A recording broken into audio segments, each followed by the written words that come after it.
नमः सर्वेभ्यः। अस्माकं न्यायवर्गे भवतां सर्वेषां स्वागतं। तर्हि अत्र मूलग्रन्थे इदानीं जलस्य लक्षणं, जलस्य निरूपणं पश्यामः।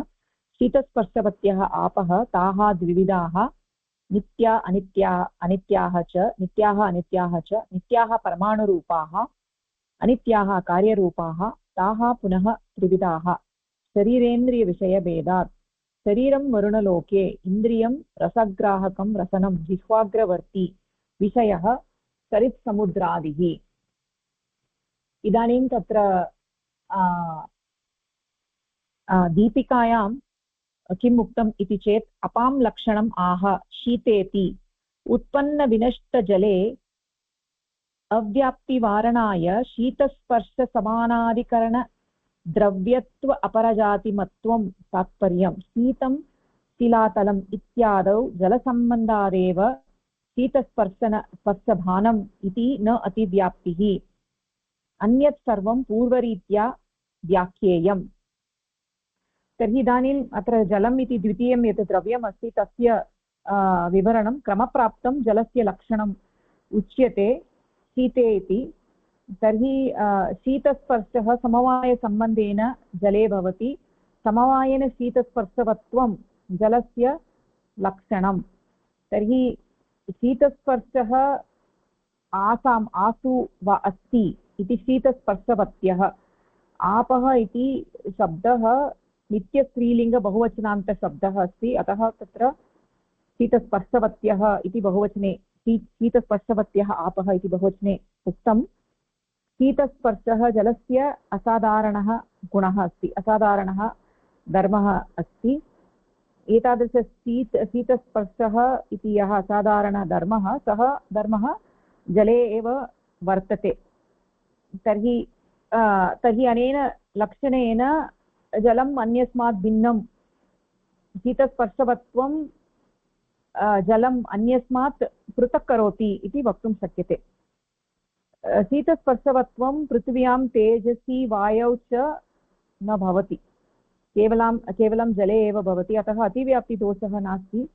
सर्वेषु जलेषु शीतस्पर्शवत्वं भवति एव, तस्मात् अव्याप्तिदोषः अपि नास्ति, असम्भवदोषः अपि नास्ति। परन्तु इदानीं तत्र यद् द्रव्यम् उत्पन्नम् अथवा यत् जलम् उत्पन्नम् अथवा यत् जलं विनष्टं, तादृशजले तु शीतस्पर्शवत्वं नास्ति। यतोहि उत्पन्न जले, अनित्यरूपं जलं तत्र उत्पन्नजले आदौ आदिमक्षणे गुणः न भवति, अगुणम् अक्रियं तिष्ठति, अतः तत्र गुणः न भवति। तर्हि अपि च विनष्टे जले तत्र गुणः न भवति। तर्हि कथं तत्र जलस्य लक्षणं तत्र गच्छति उत्पन्ने जले विनष्टे जले इति चेत् तत्र लक्षणं किम् इति चेत् शीतस्पर्शसमानाधिकरणद्रव्यत्व अपरजातिमत्वे तात्पर्यम्। इत्युक्ते जले यस्मिन् अधिकरणे शीतस्पर्शः, जले यत्र शीतस्पर्शः वर्तते जले इत्यस्मिन् अधिकरणे तत्र द्रव्यत्व अपरजातिमत्वं, तर्हि द्रव्यं पराजाति, तस्य अपरजातिमत्वं तत्र जले जलत्वं वर्तते। तर्हि जलत्वं यत्र वर्तते तत्र तद् जलम् इति अर्थः आयाति। तर्हि उत्पन्ने जले जलत्वं वर्तते, विनष्टे जले अपि जलत्वं वर्तते इति कृत्वा तत्र न अव्याप्तेः वारणं भवति। तर्हि इदानीम् अत्र कदाचित् किं भवति इति चेत् जलम् उष्णम् अस्ति, अति उष्णम् अस्ति इति अस्माकम् अनुभवः भवति। कदाचित् यत् शिलाखण्डः अस्ति तद् शिलाखण्डः बहु तत्र शीतलं वर्तते इति अपि, शीतलः वर्तते इति अस्माकम् अनुभवः भवति। तर्हि इदानीम् उष्णं जलम् इत्यत्र कथं जले औष्ण्यं वर्तते, शीतस्पर्शः भवेत् खलु, तर्हि उष्णत्वं कथम् अनुभूयते इति चेत् तत्र अग्निसंयोगादेव तत्र उष्णत्वम् अनुभूयते। स्वतः तु तत्र जले उष्णत्वं कदापि न भवति, सर्वदा जले शीतस्पर्शत्वमेव भवति। कदाचित् पृथिव्याम् अथवा वायौ अपि शीतस्पर्शः अनुभूयते, तत्रापि जलांशस्य सम्मेलनेन एव शीतस्पर्शः अस्माभिः अनुभूयते। पृथिव्यां वायौ च सहजरीत्या शीतस्पर्शः तु न भवति। तत्र जलांशः जलकणाः तत्र भवन्ति चेदेव शीतस्पर्शः अनुभूयते। एवमेव शिलाखण्डे अपि शीतस्पर्शत्वम् अनुभूयते चेत् तत्र जलांशाः सन्ति इति कृत्वा एव अस्माभिः तत्र शीतस्पर्शत्वम् अनुभूयते। यथा तत्र पृथ्व्याः निरूपणे अस्माभिः समवायसम्बन्धस्य विषये चर्चितम् आसीत्। तत्र गन्धवती पृथ्वी इत्यत्र वयं वदामः चेत् गन्धवत्वं तु काले अपि भवति, यतोहि कालः सर्वाधारः, अतः काले अपि भवति। तस्य अतिव्याप्तिवारणाय समवायसम्बन्धेन गन्धः पृथिव्याम् अस्ति इति वक्तव्यं। यदा वदामः तदानीं समवायसम्बन्धेन तु गन्धः काले न भवति, कालिकसम्बन्धेन भवति इति कृत्वा अतिव्याप्ति वार्यते। एवमेव अत्रापि वक्तव्यं, यथा पृथिव्यां समवायसम्बन्धेन गन्धः तिष्ठति तथैव जले अपि समवायसम्बन्धेन शीतस्पर्शः तिष्ठति। कालः सर्वाधारः, तर्हि सर्वाधारः अस्ति चेत् शीतस्पर्शः कालिकसम्बन्धेन भवति। तर्हि यतोहि इदानीं जलं शीतं जलम् इति वयं वदामः चेत् तत्र कालः आधारः अस्ति। शीतस्पर्शवत्वस्य आधारः कालः इति अस्ति। अतः तत्र शीतस्पर्शवत्वं काले अपि अस्ति इति कृत्वा अतिव्याप्तिः।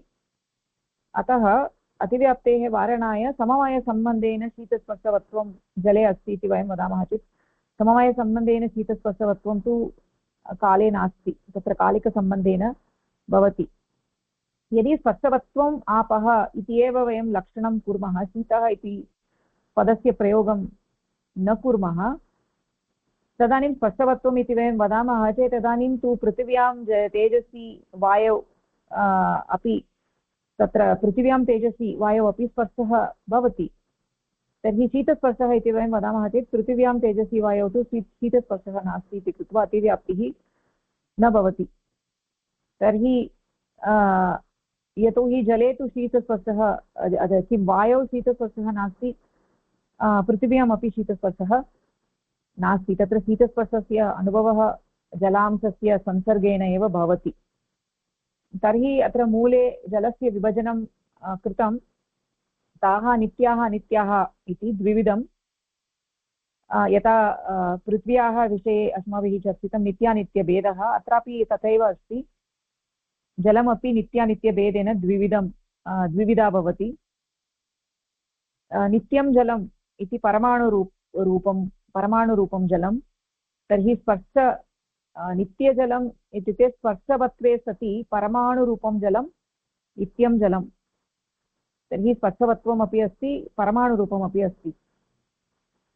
तर्हि एतादृशमेव पृथ्व्याः विषये अपि अस्माभिः चर्चितम्। अनित्यं जलम् इत्युक्ते अनित्यजलं कार्यरूपं जलं। द्वेणुकम् आरभ्य सर्वं सावयवं जलम् अनित्यं भवति। अनित्यजलस्य विभागः भवति शरीरेन्द्रियविषयभेदात् इति। तत्र त्रिविधं भवति। शरीररूपं जलम्, इन्द्रियरूपं जलम्, अनन्तरं विषयरूपं जलं। शरीररूपं जलं लोके न दृश्यते, न लभ्यते। शरीरं वरुणलोके एव शरीररूपं जलं भवति। जलीयं शरीरं वरुणलोके एव भवति। तर्हि तत्र शरीररूपं जलम् अस्माकम् इन्द्रियैः ग्रहीतुं न शक्यते। अतः इन्द्रियेण तस्य शरीररूपं जलम् इन्द्रियेण प्रत्यक्षं न भवति। इन्द्रियरूपं जलं तर्हि तत्र रसं गृह्णाति। रसग्राहकम् इन्द्रियम् एव अत्र रसनेन्द्रियं, रसग्राहकम् इन्द्रियं रसनेन्द्रियं। तर्हि रसनेन्द्रियस्य लक्षणं किम् इति चेत् रसविषयकसाक्षात्कारजनकत्वे सति इन्द्रियत्वं रसनेन्द्रियस्य लक्षणं। रसः विषयः यस्य तद् रसविषयकं, रसविषयकस्य साक्षात्कारः ज्ञानं, साक्षात्कारः इत्युक्ते ज्ञानं, तादृशज्ञानस्य यद् जनकं भवति रसविषयकसाक्षात्कारजनकं, तस्य भावः रसविषयकसाक्षात्कारजनकत्वं। रसज्ञानजनकं रसनेन्द्रियं, यद् रसनेन्द्रियम् अस्ति तद् जलसम्बन्धी वर्तते। तर्हि इदानीं तत्र अयं मधुरः अयं कटुः इति एवं रीत्या यद् ज्ञानं तज्ज्ञानं रसनेन्द्रियेणैव जायते। यदि केवलं ग्राहकम् इन्द्रियम् इति एव वयं वदामः चेत् तर्हि ग्राहकम् इन्द्रियं तु त्वगपि भवति, यतोहि त्वगिन्द्रियेण अपि स्पर्शस्य ग्रहणं भवति। तस्मात् त्वगादौ अतिव्याप्तिवारणाय रसग्राहकम् इति वक्तव्यं।